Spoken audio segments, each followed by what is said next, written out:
स्वागत है आपका अभी क्लासेस डाउट्स में। और आपका प्रश्न है कि डैश, यहाँ पर खाली जगह है, का शाब्दिक अर्थ है आघात पहुंचाकर उपचार करना। तो ये क्या शब्द होगा, इसका जवाब दो। जवाब है शॉक थेरेपी। ठीक है, शॉक थेरेपी का ये अर्थ होता है। देखिए शॉक थेरेपी है क्या, थोड़ी सी आपको शॉक थेरेपी के बारे में जानकारी दे देते हैं। देखिए सोवियत संघ एक देश है, ठीक है ना, सोवियत संघ में, ये लिख देता हूँ, सोवियत संघ।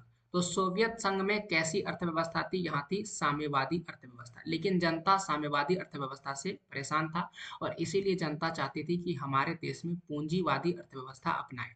पूंजीवादी अर्थव्यवस्था यूएसए द्वारा अपनाया गया था। यूएसए एक ऐसा, यूएसए मतलब अमेरिका।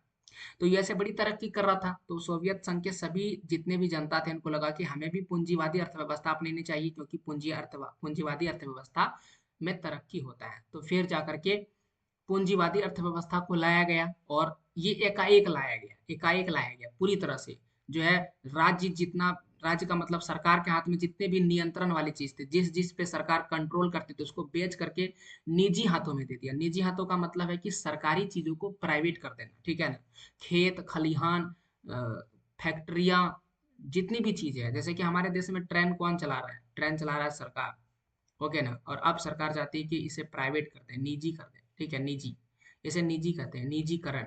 तो अगर निजीकरण कर देगा तो यही होगा कि साम्यवादी से किस में, वो पूंजीवादी में हो जाएगा। हालांकि अपना देश तो मिश्रित अर्थव्यवस्था वाला देश है। तो यहाँ पर बहुत ही जल्दी किया गया ये, और इसीलिए जनता को लग गया शौक।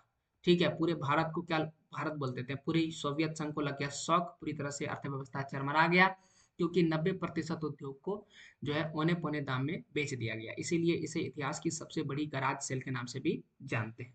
और इसीलिए पूरे देश को शौक लग गया, और इसीलिए इस पूरे प्रक्रिया को शॉक थेरेपी के नाम से जानते हैं।